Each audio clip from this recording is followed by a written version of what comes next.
People often think that stripping away everything on paper means taking a person's entire life. But they forget that human worth has never been measured by lifeless sheets of paper. The autumn wind swept across the pristine suburban street, carrying with it a bitter chill that hovered around 40 degrees Fahrenheit. Genevieve Ashford stood perfectly still on the edge of the concrete sidewalk. At 72 years old, her posture remained stubbornly upright, her silver hair pinned neatly back, her weathered hands resting calmly at her sides. She did not scream. She did not plead. She merely watched as the life she had painstakingly built over 48 years was dismantled in a single quiet afternoon. A few feet away stood Archibald.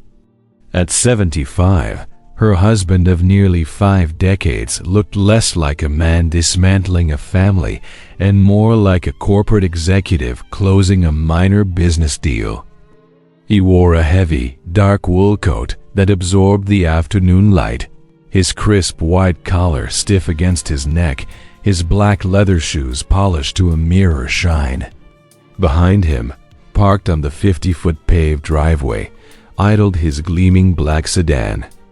The engine purred smoothly, a low, indifferent hum that seemed to mock the absolute silence of the woman standing on the curb. "Take these and find a decent nursing home," Archibald said coldly, his voice devoid of any hesitation as he nudged 2 battered, scuffed suitcases toward the edge of the property line with the tip of his immaculate shoe. Genevieve looked down at the luggage. 2 suitcases. That was the entirety of her severance package after 48 years of unwavering devotion. Everything else had been cleanly, brutally severed by the ruthless precision of expensive lawyers and signed documents. The spacious 2-story brick house sitting on half an acre of manicured lawn, the joint bank accounts they had built from scratch, the retirement funds, the vehicles, every single asset had been systematically rerouted into his name alone. Archibald had always been a man who worshipped the power of paper, a man who believed that if the ink said it belonged to him, the moral implications simply ceased to exist. He had taken it all. Even the invisible things had been erased. The 30-foot-long wooden hallway she had sanded and stained with her own blistered hands. The flourishing rosebush she had planted along the front porch. The mantel where their silver-framed wedding photograph had proudly sat for decades. It was as if she had been a mere ghost haunting the halls, a temporary laborer whose contract had abruptly, finally expired. Archibald adjusted his pristine silver cufflinks, his gaze sweeping over her faded wool cardigan and sensible orthopedic shoes with a flicker of unmistakable disdain. He reached into the inner breast pocket of his coat. With a sharp, practiced motion, he pulled out a crisp, white envelope and casually tossed it onto the top of the smaller suitcase. "There is enough cash in there for a cab and a few nights at a motel," he stated flatly, checking his heavy gold wristwatch. "Do not come back here. Do not call my office." Genevieve did not reach for the envelope. She looked directly into his eyes, searching for a flicker of the young man she had married, searching for a shred of hesitation, a ghost of regret. There was nothing. His eyes were flat, hard, entirely hollow. He was a man utterly hollowed out by his own greed, entirely convinced that his polished shoes and heavily padded bank accounts elevated him above the basic decency of human emotion. Archibald turned his back. He walked briskly toward the gleaming sedan, his heavy coat swirling around his legs, stepping into the heated leather interior without a single backward glance. The heavy door slammed shut. The sound echoed down the quiet suburban street like a final definitive gavel strike. The sleek car slipped into gear, gliding smoothly over the asphalt, shrinking into a dark speck in the distance before disappearing around the corner. He was gone. The driveway was completely empty. Genevieve stood alone in the biting cold, surrounded by the towering, manicured oak trees she had watered by hand when they were nothing more than fragile saplings. The silence of the neighborhood pressed down heavily upon her shoulders. The profound emptiness of the moment threatened to swallow her whole. A massive, suffocating void of betrayal that would have driven any other woman to drop to her knees and weep openly onto the frozen concrete. She did not shed a single tear. Her grief was far too immense, far too dignified for something as fleeting as tears. Slowly, deliberately, her calloused fingers reached out and gripped the worn plastic handles of the two heavy suitcases.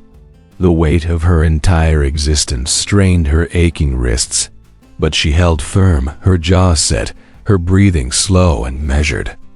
She lowered herself carefully onto the freezing edge of the concrete curb, her stiff knees protesting the movement. The wind howled, scattering dry brown leaves across the toes of her scuffed shoes. With slow, trembling fingers, Genevieve unclasped her worn leather purse to safely stow the humiliating envelope of cash. As her hand slipped into the dark, familiar lining of the bag, her fingertips brushed against something hard, something icy and distinctly metallic. She paused. Pushing aside a crumbling tissue and an old receipt, she pulled the object out into the pale afternoon light. It was an old, heavy brass key, its edges darkened with decades of tarnished neglect, its teeth worn smooth by the passage of time. She stared at the dull metal resting in the palm of her rough, dirt-smudged hand. Archibald, with his army of ruthless lawyers and his obsession with valuable documents, had meticulously stripped away every single asset that possessed a monetary appraisal. But in his arrogant, calculated sweep of their shared life, he had completely overlooked the one thing he deemed utterly worthless.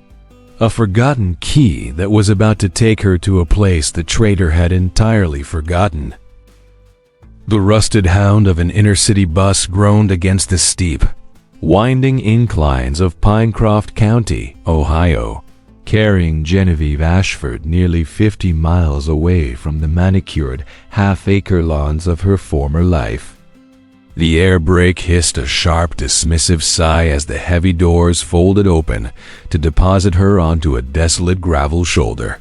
The driver did not offer a hand, nor did he offer a single word of comfort. She stepped down onto the loose rocks into the biting chill of the late afternoon. The bus roared away, leaving behind a thick, suffocating cloud of gray exhaust that quickly dissolved into the dense, towering pines. She adjusted the collar of her faded wool cardigan, tightened her grip on the worn plastic handles of her two suitcases, and faced the narrow, winding dirt road ahead.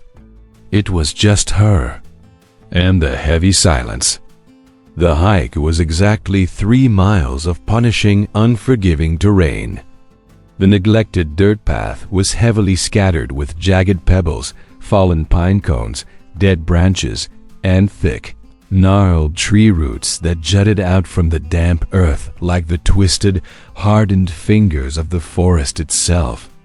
Each step sent a sharp, agonizing jolt of pain up her stiff knees, but she did not stop to rest.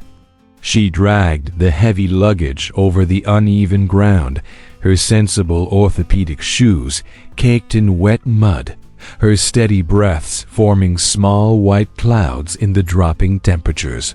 The forest grew thicker, darker, and infinitely more silent as the afternoon sun dipped below the towering canopy.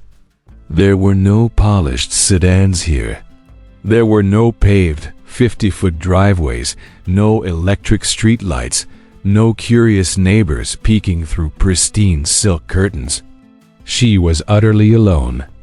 After 2 agonizing hours of steady, rhythmic dragging, the dense tree line finally broke, revealing a small, forgotten clearing tucked away from the rest of the world.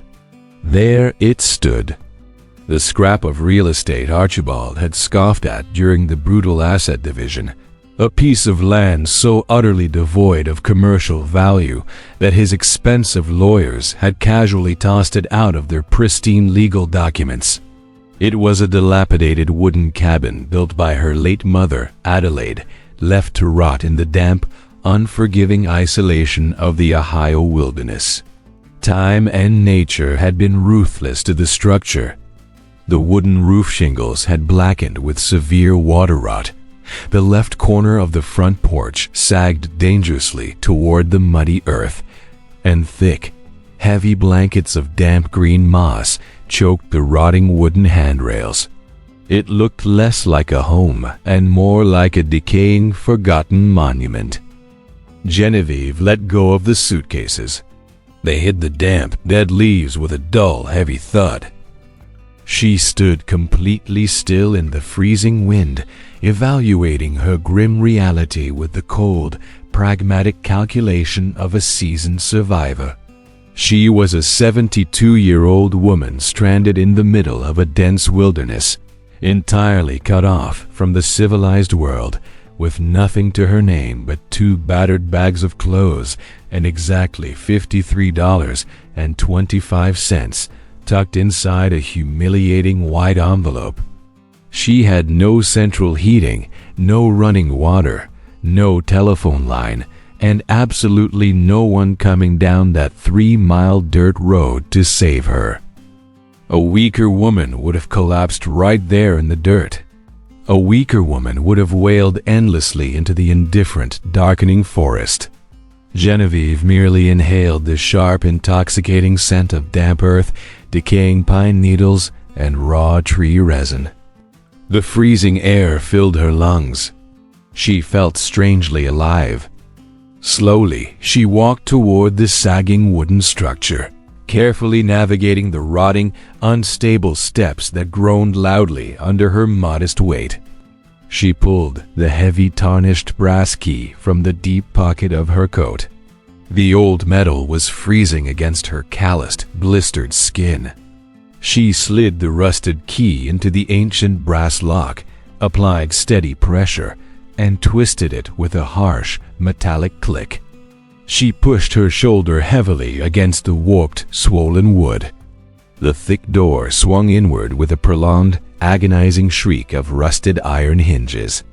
A single, pale shaft of fading sunlight sliced through the suffocating, stale darkness of the entryway, illuminating a thick swirl of suspended dust motes, and revealing a sight that made her heart suddenly stop. She stepped over the threshold into the thick, heavy silence of the forgotten cabin. The air inside was trapped, dense with the unmistakable, suffocating scent of decades-old pine resin, damp soil, and undisturbed dust. It was freezing, hovering near 35 degrees Fahrenheit, biting straight through her faded wool cardigan and chilling the marrow of her bones.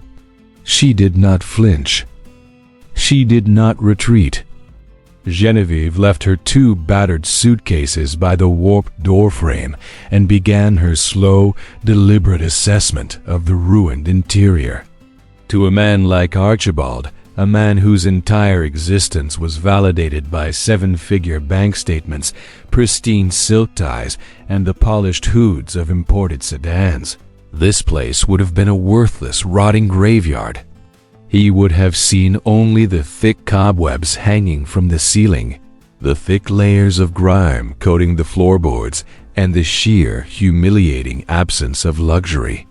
He would have laughed at the squalor, adjusted his expensive silver cufflinks, and walked away. But Genevieve saw the bones.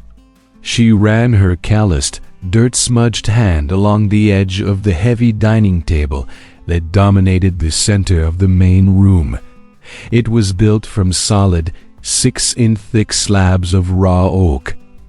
The wood was deeply scarred, severely discolored by time, and buried under a heavy blanket of gray dust, but it did not wobble. It stood completely resolute, anchored to the floorboards with a fierce, stubborn permanence. It was built to survive. She moved quietly toward the kitchen area, her sensible orthopedic shoes leaving distinct, solitary footprints in the thick dust. A massive gray stone fireplace consumed the entire eastern wall, its hearth still lined with the cold, blackened ashes of fires that had burned out nearly 30 years ago. Beside it, a deep white porcelain sink sat beneath a single dirty window, flanked by thick wooden shelves. There were no imported marble countertops here. There were no polished silver platters, no expensive crystal wine glasses, no fragile things meant only to be admired and never used. Everything here had a real, tangible purpose. Genevieve felt a profound, unexpected sense of grounding take root deep within her aching chest.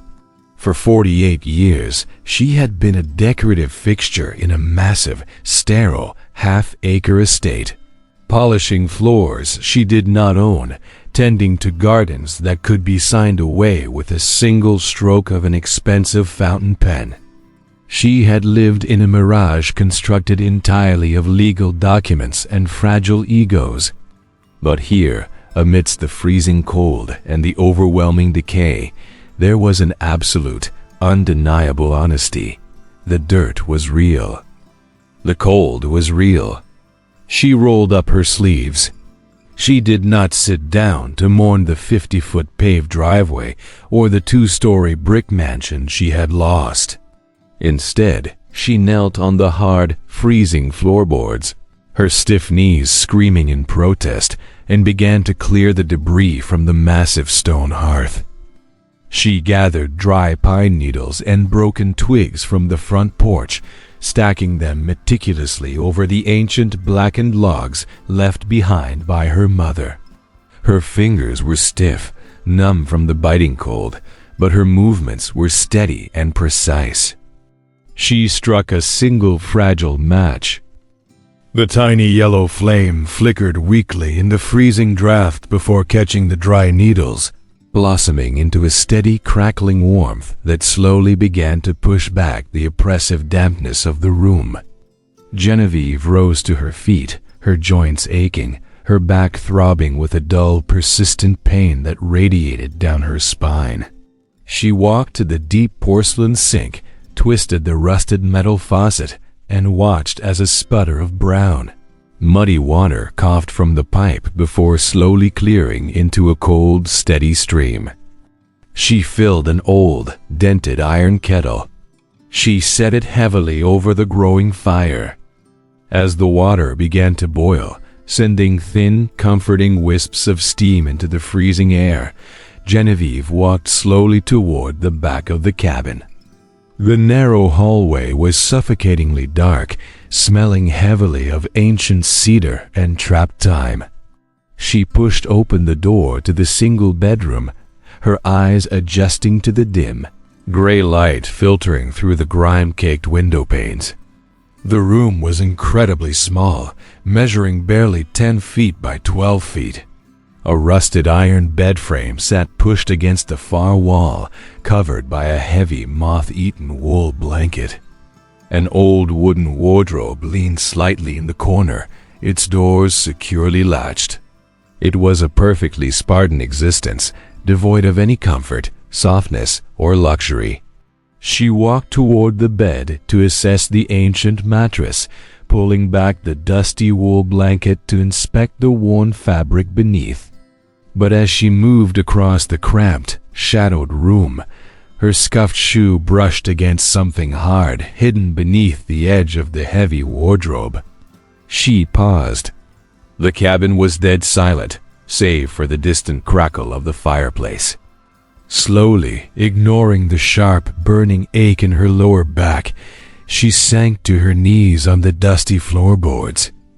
She reached her calloused hands into the deep, dark crevice beneath the furniture, her fingers grazing against cold, rusted metal bindings and thick, hardened leather.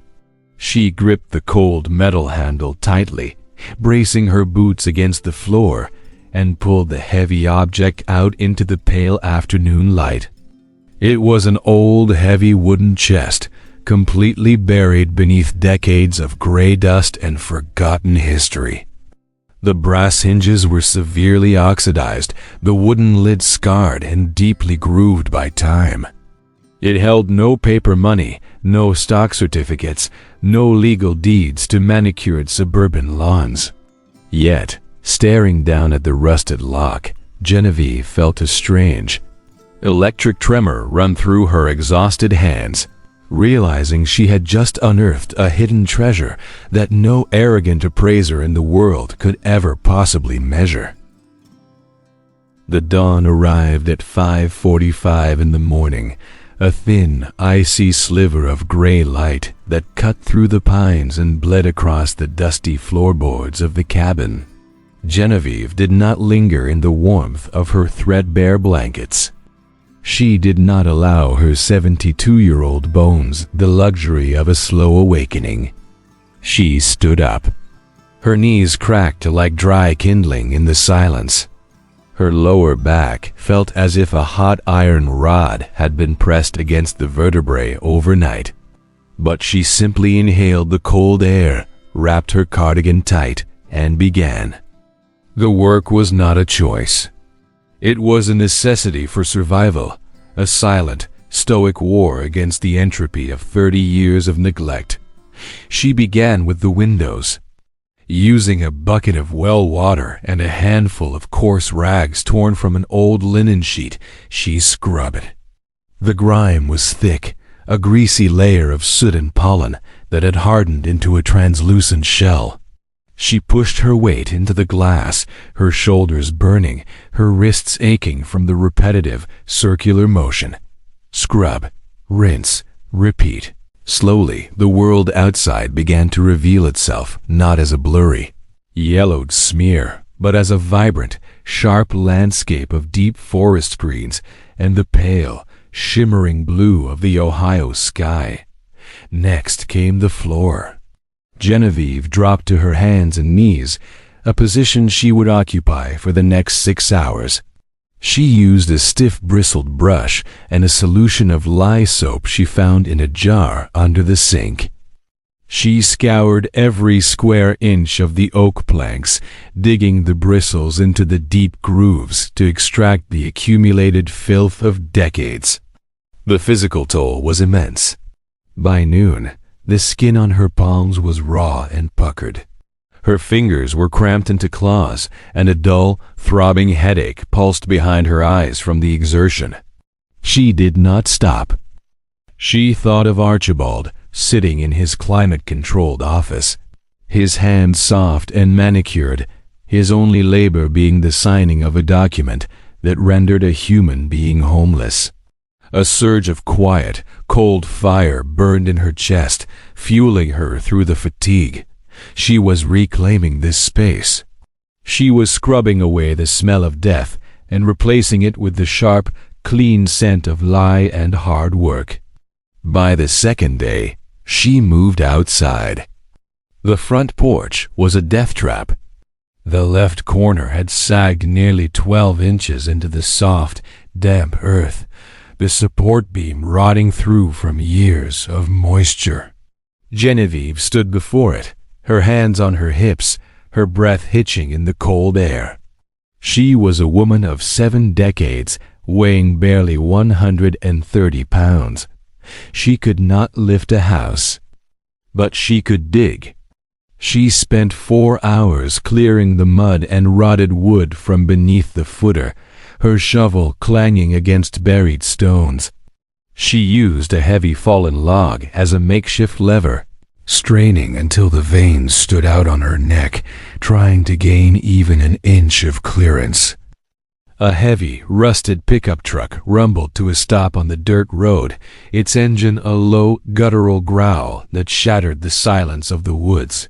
A man climbed out tall, barrel-chested, wearing grease-stained overalls and a cap that had seen better decades.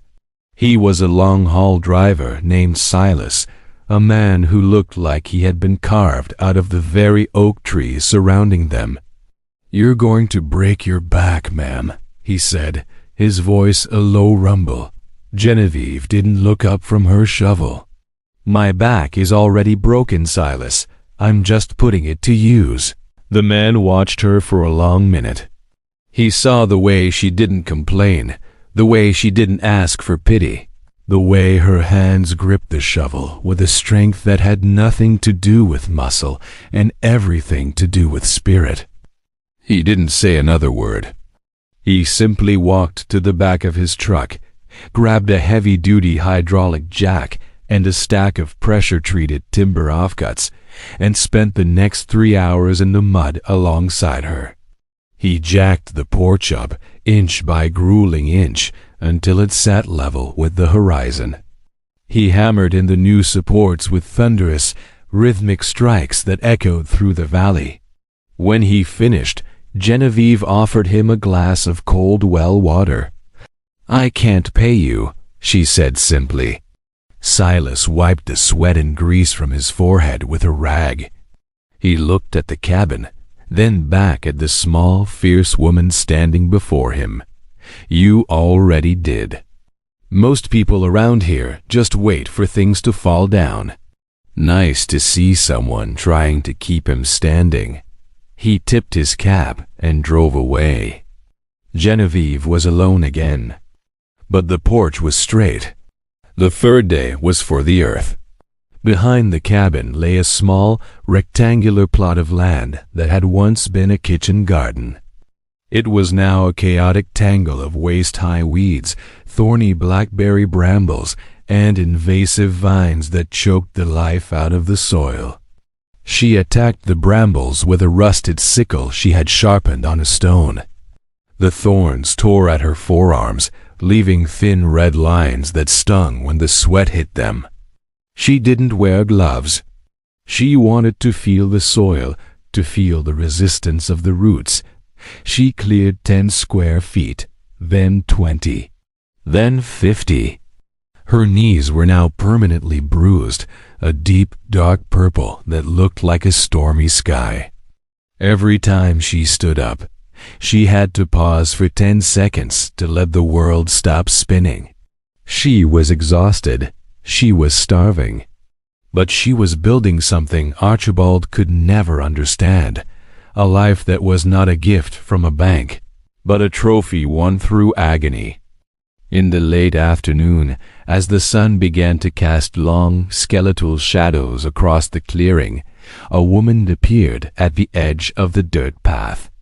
She was younger, perhaps in her 50s, wearing a crisp nurse's uniform and carrying a small wicker basket. This was Clara, a woman from the small town 5 miles over, who had heard rumors of the old woman in Adelaide's shack.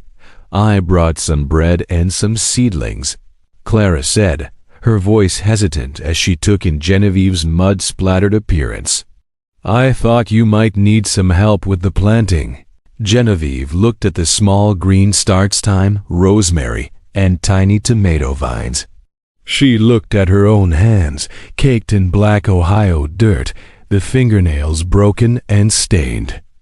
"I have no money for seedlings," Genevieve said. Clara smiled softly. "I'm not selling them. I'm investing in the neighborhood. Besides, word is you've been working like a demon. The least we can do is give you something to grow." They spent the evening side by side in the dirt. Clara talked about the town, the people, the quiet rhythms of Pinecroft County. Genevieve mostly listened, her movements slow and deliberate as she tucked the fragile roots into the earth. She felt a strange warmth spreading through her chest, not just from the labor, but from the realization that in this rugged, unforgiving place, value was traded in sweat and kindness, not in interest rates and legal fees. By the end of the first week, the cabin had been transformed. The windows gleamed like diamonds in the sun. The porch stood straight and proud. The garden was a neat grid of dark, tilled earth, promising a harvest of green.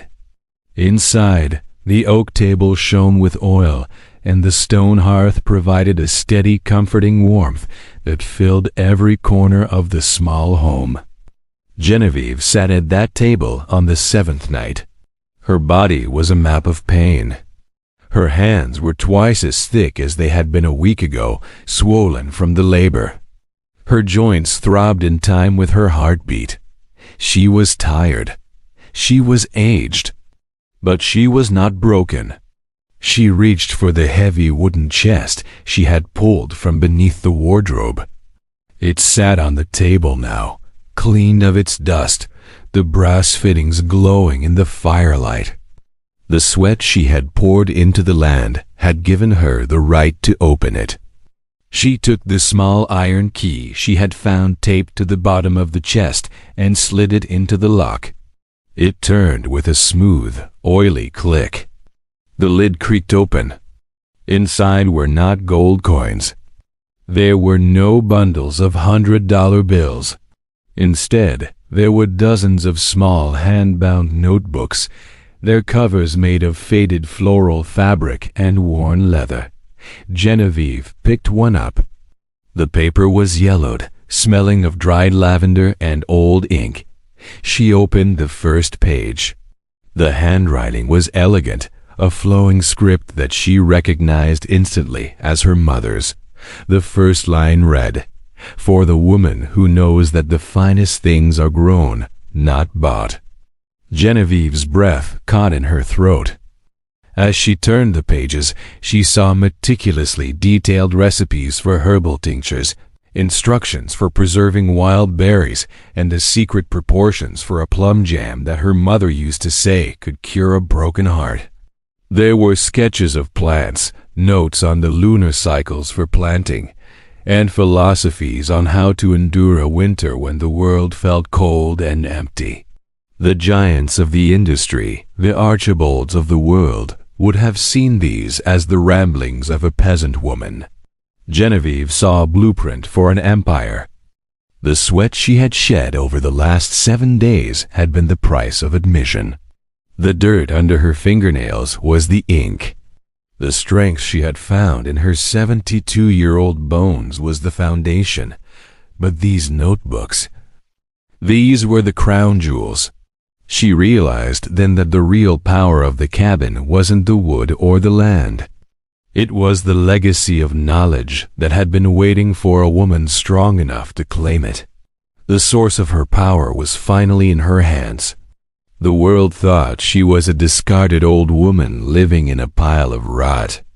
But as Genevieve leaned closer to the fire, reading the secret chemistry of the forest, she knew that she was the most dangerous thing in the woods. She was a woman with a plan, and she was just getting started. The wooden notebooks were not merely a collection of recipes. They were a map of a world that Archibald Ashford would never be able to perceive with his calculated, hollow eyes.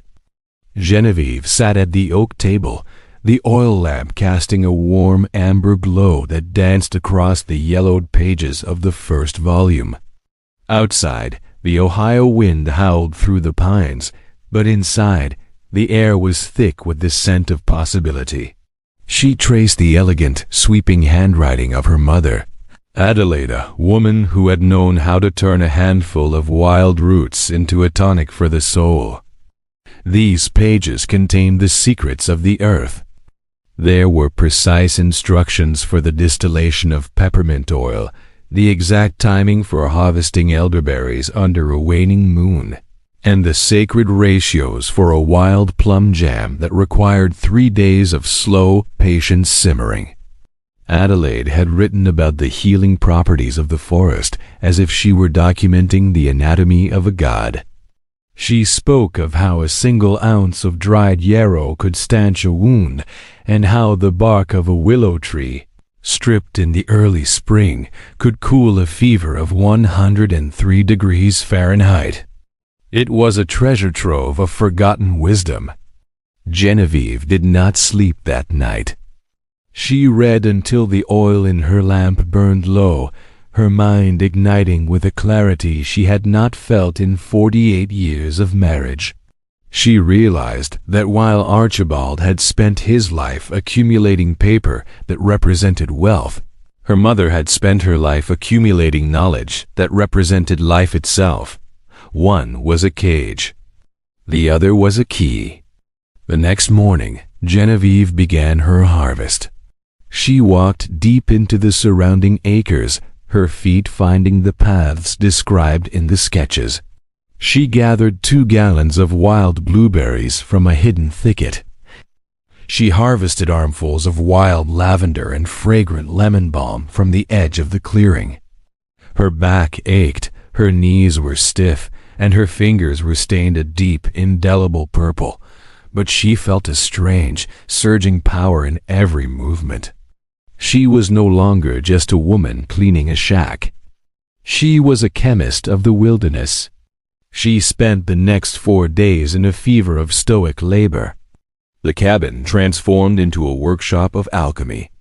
The massive stone hearth was never cold. Iron pots bubbled with thick, fragrant syrups. Bundles of herbs hung from the ceiling rafters, drying in the rising heat. The sharp, clean scent of cedar mixed with the sweet, heavy aroma of boiling fruit, creating an atmosphere that felt ancient and vital. She used the $53 from Archibald's humiliating envelope to buy 2 dozen glass jars and a sack of sugar from a small general store 5 miles down the road. It was the only time she used his money, and she did so with a cold, grim satisfaction. She was turning his pity into the fuel for his eventual undoing. She set up a small, sturdy wooden crate on the edge of the dirt path, right where the gravel met the weeds. It was a humble thing, built from scrap timber and held together by rusted nails. On top of it, she placed 10 jars of wild blueberry jam and 6 small bundles of dried tea herbs, each tied neatly with a strip of torn linen. She did not put up a sign. She did not yell for attention. She simply went back to the porch and sat in the shadows, her hands folded in her lap, watching the road with the patience of a mountain. The first customer was a local logger named Miller. He stopped his mud-caked truck, squinting at the jars glinting in the afternoon sun. He walked over, his heavy boots crunching on the gravel, and picked up a jar of the jam. He looked at the deep, rich color, then at the small, handwritten label Genevieve had carefully pasted on the glass. Adelaide's wild blueberry, for strength. "How much?" he asked, his voice gruff. $3, Genevieve replied, her voice steady and devoid of desperation. The man reached into his pocket, pulled out 3 crumpled bills, and handed them to her. He didn't say thank you, and she didn't ask for a review. He simply twisted the lid off right there, took a large, searching taste with a calloused finger, and paused. His eyes widened. He didn't speak. He just looked at the jar, then at the old woman on the porch, and then he climbed back into his truck and drove away with a spray of gravel. By the next morning, word had begun to travel through the invisible networks of the county. Clara, the nurse, returned with 2 of her colleagues. They didn't just want the jam. They wanted the tea Genevieve had prepared for peace of mind. They sat on the porch steps for 30 minutes, sipping the fragrant brew, their shoulders dropping an inch as the tension of their long shifts at the hospital seemed to melt into the wood of the cabin. "This is incredible, Genevieve," Clara whispered, her eyes bright with genuine wonder. "I haven't felt this calm in years." Genevieve nodded once, a gesture of quiet acknowledgement. The forest provides what the city takes away. The trickle of visitors turned into a steady stream. People began to drive the 3 miles of dirt road not just for the food, but for the feeling of the place. The worthless cabin was becoming a sanctuary. Genevieve worked from dawn until dusk, her hands never idle. She baked sourdough bread in the stone oven, she rendered tallow for healing salves, and she listened to the stories of the people who came to her crate. She was becoming a legend in Pinecroft County, the silent woman in the woods who held the secrets to healing. Her bank account, once a zero on a legal document, began to grow. $10, $50, $200. She kept the money in a small tin box under the floorboards, but the numbers didn't matter to her the way they mattered to Archibald. To her, each dollar was a testament to her own autonomy. Each coin was a brick in the fortress of her new life. The trash property was now a thriving center of artisan production. The mossy handrails had been cleaned, the garden was a lush tapestry of green, and the cabin glowed with a life that was more vibrant than the 2-story brick mansion could ever hope to be. But the transformation was about to reach its peak. The taste of Genevieve's secret recipes was so potent, so undeniably superior to anything found on a grocery store shelf, that it began to attract the attention of people who lived far beyond the borders of the county.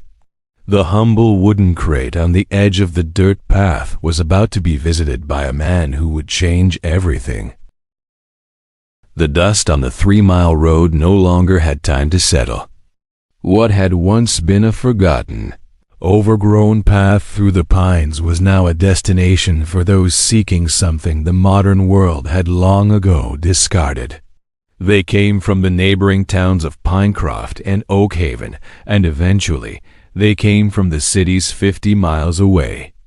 They drove their polished SUVs and their sensible sedans over the jagged pebbles and gnarled roots, all of them drawn by the same invisible thread of rumors.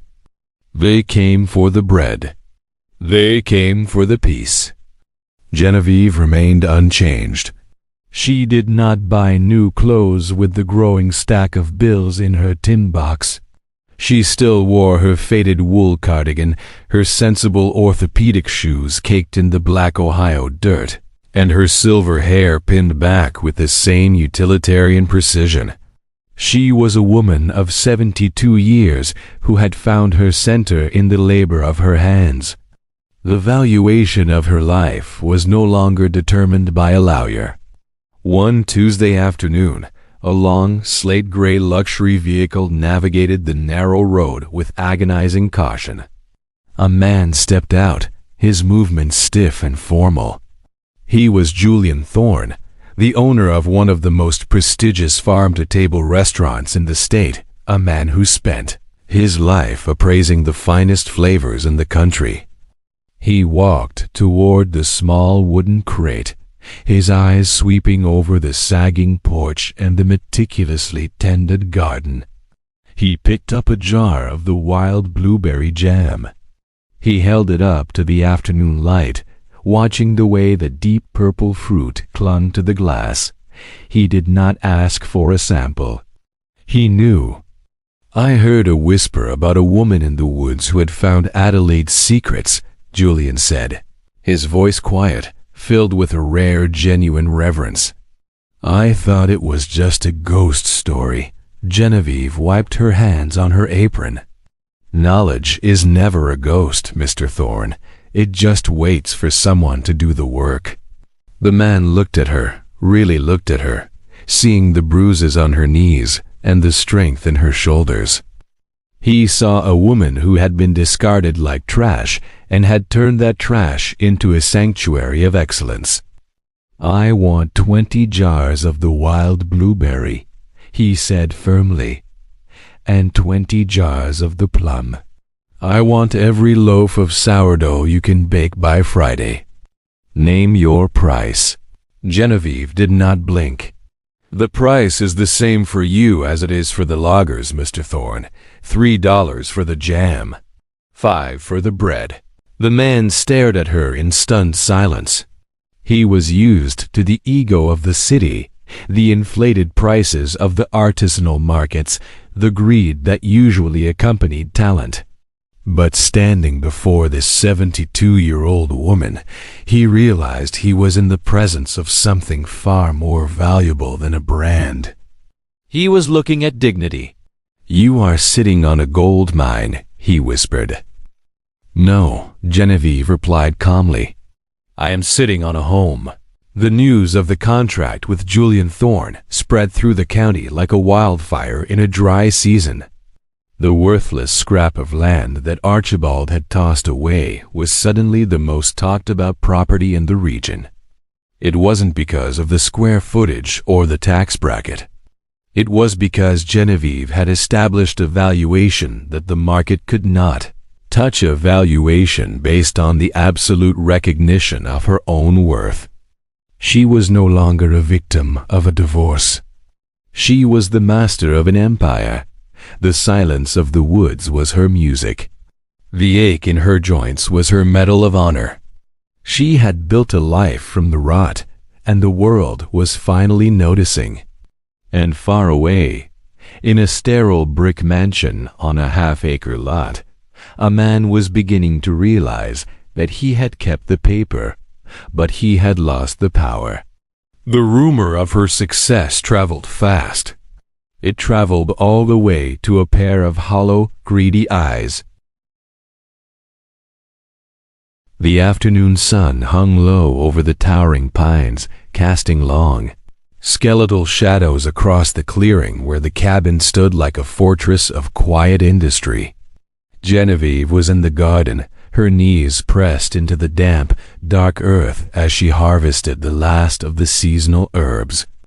Her hands, once soft and hidden behind the sterile walls of a suburban mansion, were now thick, calloused, and stained with the honest pigments of the forest. She heard the engine before she saw the vehicle. It was not the rhythmic, guttural roar of a local logging truck or the confident hum of Julian Thorne's luxury SUV. This was a tired, high-pitched whine, the sound of an engine struggling against a landscape it was never designed to navigate. A dark sedan, once the height of corporate elegance but now caked in a 3-mile layer of Pinecroft dust, lurched around the final bend of the dirt road. The car jolted over a thick, protruding root and came to a shuddering halt 50 feet from the porch. Genevieve did not stand up immediately. She finished tying a bundle of sage with a strip of linen, her movements slow and deliberate. She inhaled the scent of the drying herbs, grounding herself in the reality she had built with her own sweat before finally rising to her feet. Her 72-year-old joints protested with a familiar, dull ache, but she stood tall, her silver hair catching the amber light of the setting sun. The driver's side door opened with a metallic groan. Archibald Ashford stepped out. He was a man transformed by the very greed that had once fueled his arrogance. The dark wool coat he wore was wrinkled, the hem dragging slightly as if it had become too heavy for his frame. His crisp white collar was yellowed at the edges, and his black leather shoes, the ones he had used to kick her suitcases onto the curb, were scuffed and gray with mountain silt. He looked smaller, his 75-year-old face etched with a frantic twitching desperation that no amount of expensive tailoring could hide. He looked at the cabin. He saw the straight, sturdy porch Silas had helped her level. He saw the gleam of the windows she had scrubbed until her shoulders burned. He saw the 20 jars of deep purple blueberry jam sitting in a neat wooden crate, ready for the most prestigious restaurant in the state. "Genevieve," he rasped, his voice cracking like dry autumn leaves. She did not answer. She merely stood by her garden fence, her arms crossed, watching him with the detached curiosity one might afford a passing shadow. Archibald took a tentative step forward, his polished shoes slipping on the loose gravel. He looked at the lush garden, the thriving herbs, and the smoke rising peacefully from the stone chimney.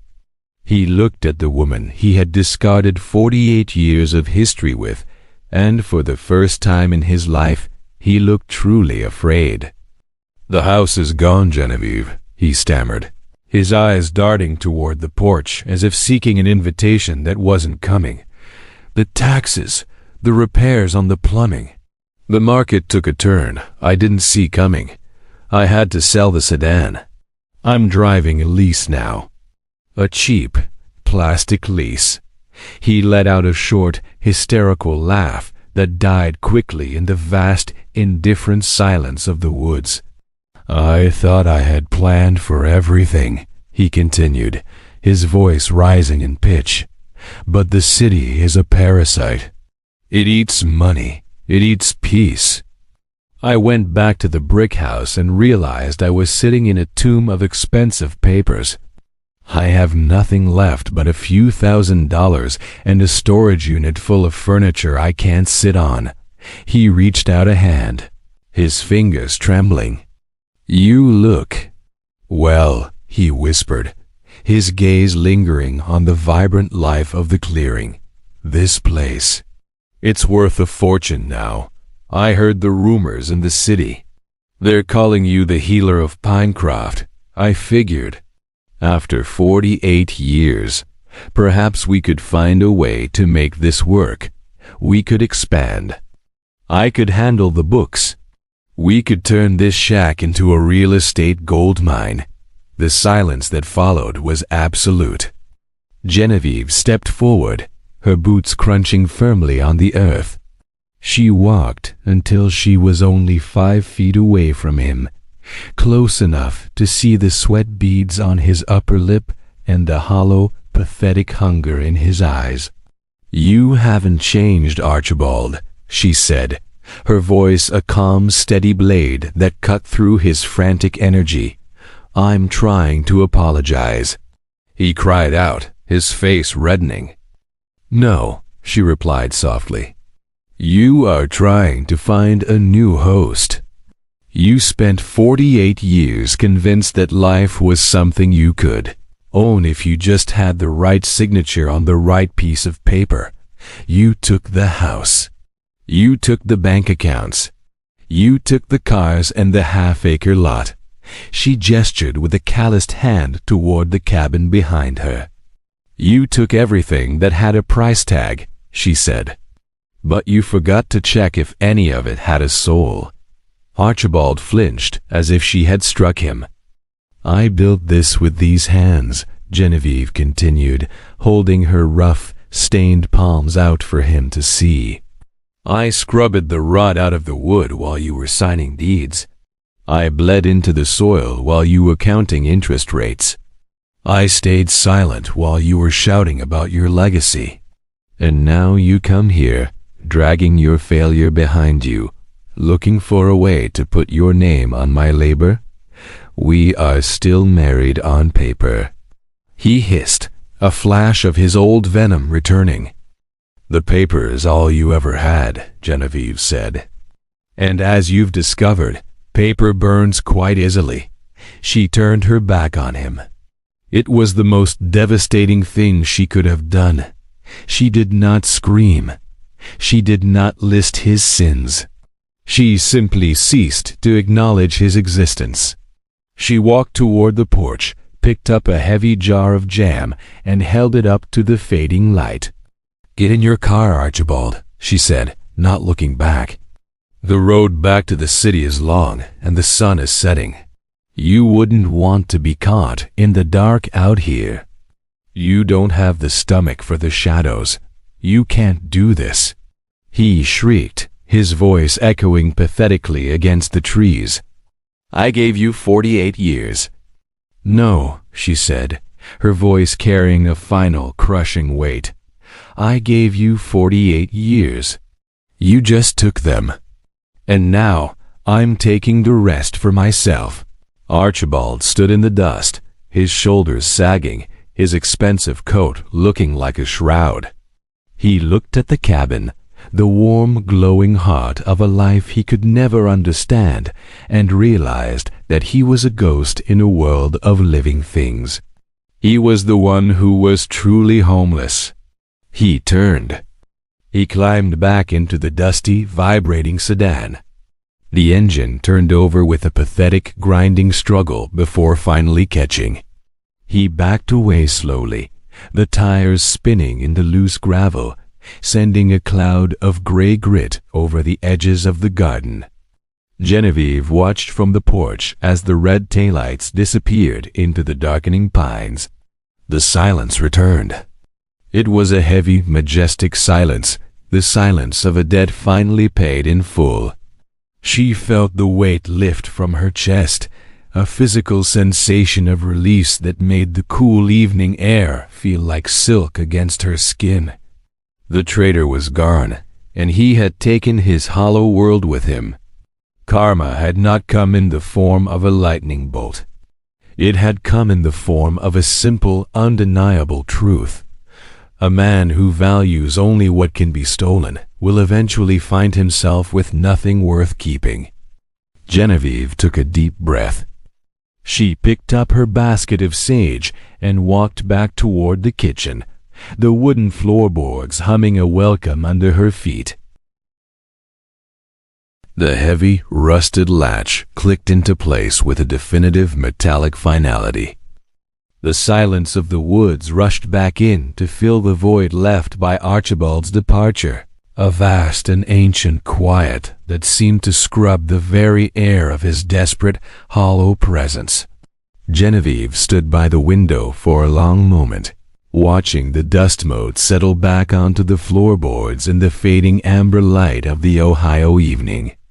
The temperature outside was dropping fast, likely to hit 36 degrees Fahrenheit before midnight, but the stone hearth was radiating a deep, penetrating heat that smelled of hickory and home. He was gone. She was home. Genevieve moved to the kitchen, her movements fluid and unhurried. The sharp, rhythmic clicking of her sensible shoes on the oak planks was the only sound in the room. She looked at the counter where 5 loaves of crusty sourdough rested under linen cloths, their yeasty fragrance mingling with the sharp, sweet scent of the 72 jars of jam stacked neatly against the wall. It was a fortress of her own making. She walked out onto the porch one last time before the light failed completely. The clearing was a tapestry of deep shadows and silver light. Her garden, a perfect grid of dark, tilled earth and vibrant green stalks, stood as a silent witness to her labor. The pea vines climbed their wooden trellises with a fierce clinging strength, reaching 5 feet toward the canopy. The rosemary bushes were thick and fragrant, their scent carried on the chilling breeze. She looked at her hands in the twilight. They were scarred, stained, and thickened by the honest work of survival, the hands of a woman who had been discarded like a piece of rotting timber, and had instead used her own splinters to build a cathedral. For 48 years, she had been a shadow in another man's world, a quiet ghost wandering through a 2-story brick mansion that never truly belonged to her soul. Now she was the architect of her own sunrise. Genevieve returned to the heavy oak table and sat down in the flickering glow of the oil lamp. She pulled the faded fabric-bound notebook toward her, the legacy of Adelaide, the roadmap of the forest. She picked up a simple black pen and began to write, her script steady and sure, adding her own discoveries to the yellowed pages. She wrote of the exact ratio of pine resin for a winter salve, the way the light hit the blueberry thicket at 6 in the morning, and the profound peace that comes when you no longer have anything to prove to the small-minded. She was not just preserving a past. She was anchoring a future. As she closed the book, the fire in the hearth settled into a deep, pulsing crimson. The worthless cabin was no longer a ruin. It was a beacon of dignity in a world that often forgot how to value the things that cannot be bought. She realized then that Archibald had walked away with every piece of paper they had ever signed. But he had left behind the only thing that mattered, the indomitable spirit of a woman who knew how to start again. The dawn would come in exactly 8 hours. She would be ready. The revival of a rotting shack had proven a truth more ancient than the pines themselves. Your greatest value is never what someone can take away through a legal document or a bitter betrayal. It is the wisdom in your mind and the strength in your hands that allow you to rebuild a kingdom from the goo. Very ashes they thought would bury you.